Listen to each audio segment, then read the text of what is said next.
Hey guys, so I need to put some new rear brakes on this van. This is my wife's Honda Odyssey, and so I'm going to show you how to do it. Stay tuned. Alright, so to do this you're going to need a jack. It can either be a big one like this or the one that came with the tire change kit with your van. Some jack stands or some other means of blocking the vehicle up.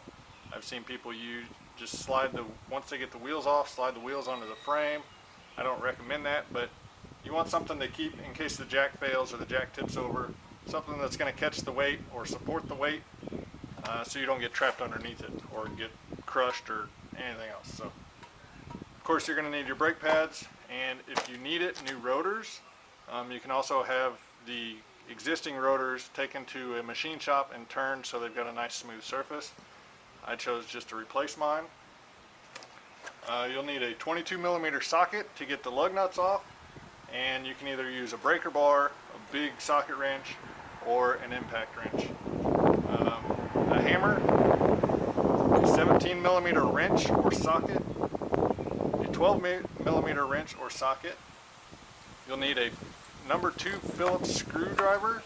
I chose to use this impact wrench. You'll see that later on. You'll need 1 or 2 bolts, 8mm by 1.25 thread pitch, a pry bar, small pry bar, or a large C-clamp should work for this too. But that's it. Let's get started.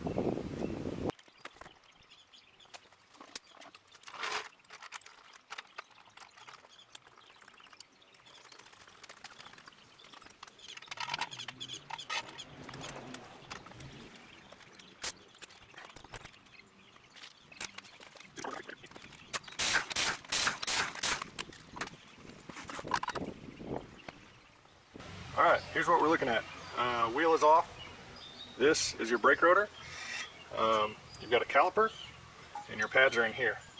To get the caliper off, you'll have 2 pivot bolts. There's one here and one here. If it's just a pad swap, you can just pull one of these pivot bolts, and this whole thing will rotate up. You can get your pads out. Because I'm replacing the rotors, you got to take this bracket here off. And it's down there. There's a bolt here. There's another one down here. That'll pull the whole thing off. You want to make sure you don't put undue stress on your brake line. This is a rubber line. You don't want it cracking or pulling or anything like that. So, alright, so I've got a 17. This is a ratcheting style wrench. But these bolts are probably pretty tight, so I've got a regular 17mm here. And a little persuader.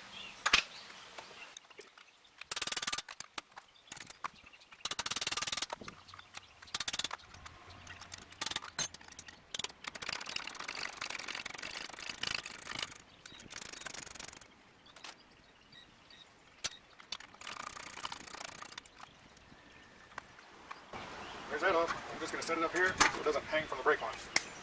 Now the rotor has 2 Phillips head screws. Those need to come out.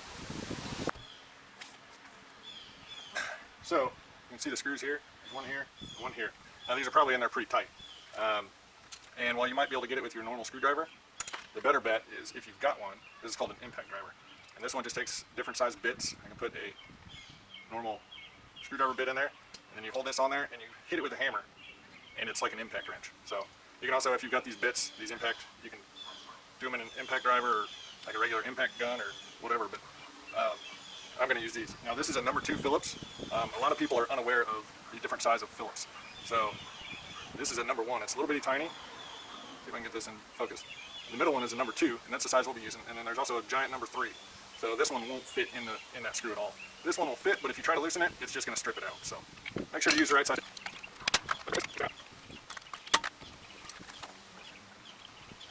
Now you can tell there's quite a bit of rust and corrosion. You've got these 2 holes here, that's where the screws were. There's 2 other holes here, and those are threaded. And those are made to kind of press the rotor off. I just need to find a bolt with the right size thread pitch, 2 of them, and I'll run them in and it'll push that rotor off. Alright, so I found one. I believe it's an 8 by 125 thread pitch. I will verify that and I'll put it in a little note right up here. And the ones I found are Allen head, so I just got a small Allen head that I'm going to drive them in. Now, this is something I was unaware of. The parking brake is actually a drum brake inside of this rotor. So they squeeze on the outside. You got one here and they're like shoes, and they, when you set the parking brake, they spread apart, and that's what keeps your vehicle from rolling away. Look at this. Nice baked on finish. On the inside where the parking brake goes is finished too. That'll wear off. I mean, really, you shouldn't be driving around with your parking brake set anyway. But looks good.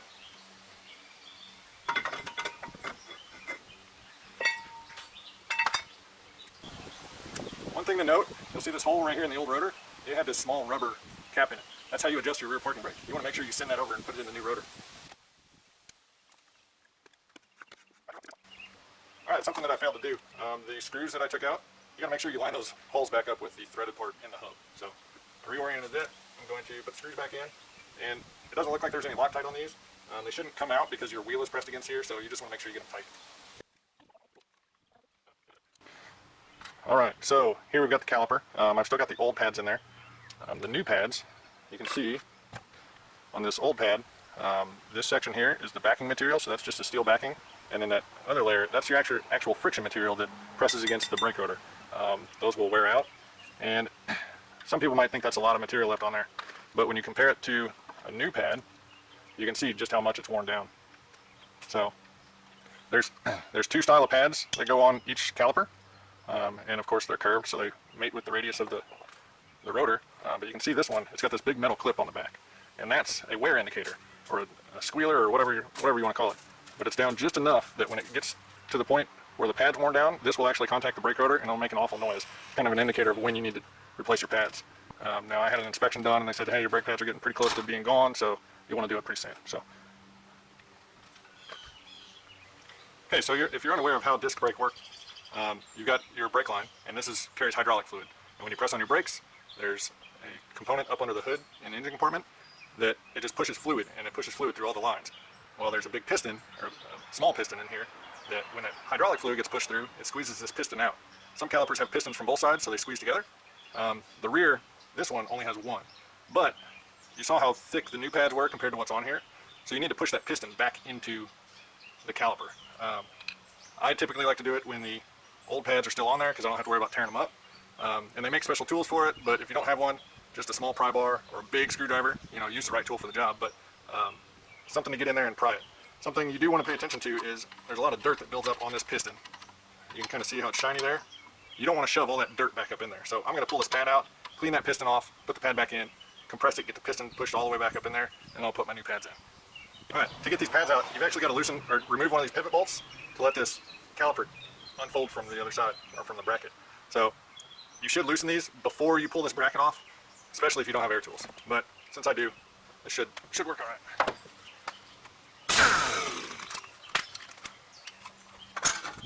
Now you can see it just separates apart. You can slide your pads out. But again, I'm going to leave the pads in so I can use them to pry. Get all the dirt off of this piston, and I'll shove it back in there. If you've got a big C-clamp, you can use that here too. I do, but a lot of people may not, so just showing you how you can do it without.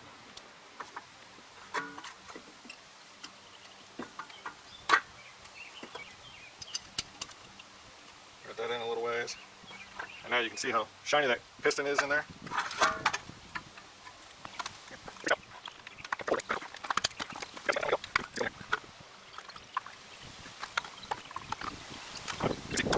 That piston's been pushed all the way back in there. Make sure your rubber seal's not damaged. So now there's room for the new pads to fit. You take the old pads out.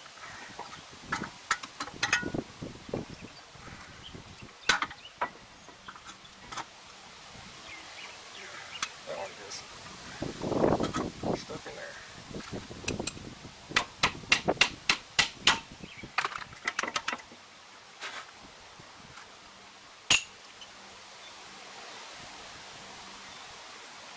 So you can see these have some metal on the back of them, and those are anti-squeal shims.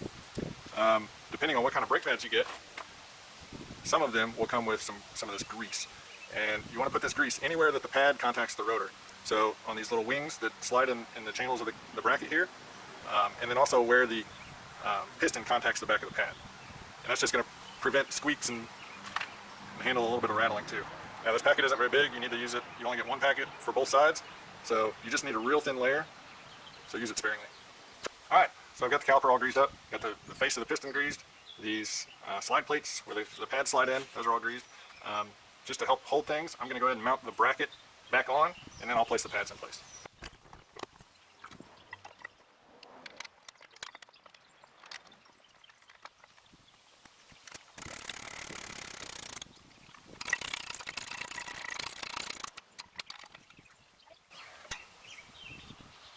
Alright, so bracket's mounted back on. Now you can, this is a one-hand operation. Set the pads in place, swing it down, put the pivot bolt back in.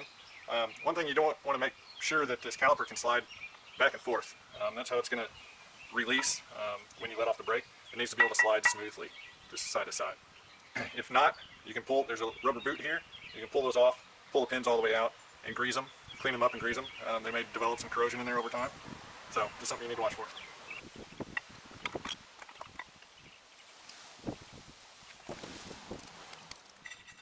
You want to make sure you got all your bolts tight. You got your caliper bracket bolt tight, your caliper pivot bolt tight, you got the two screws holding the rotor on, and now it's time to put the wheel back on.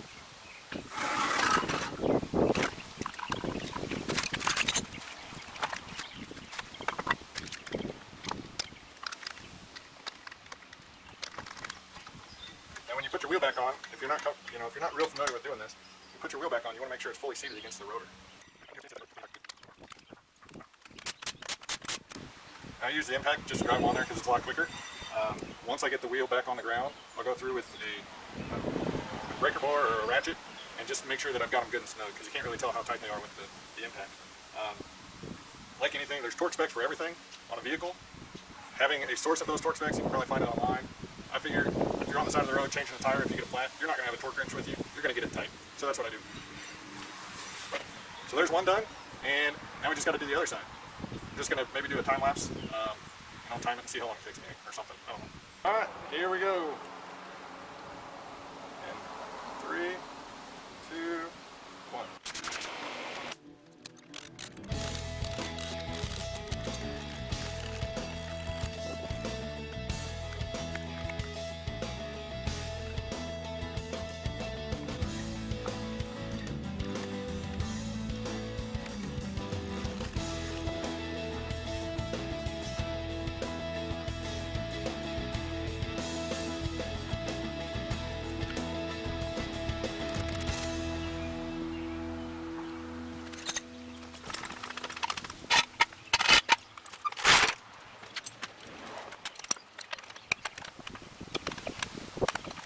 So that's it.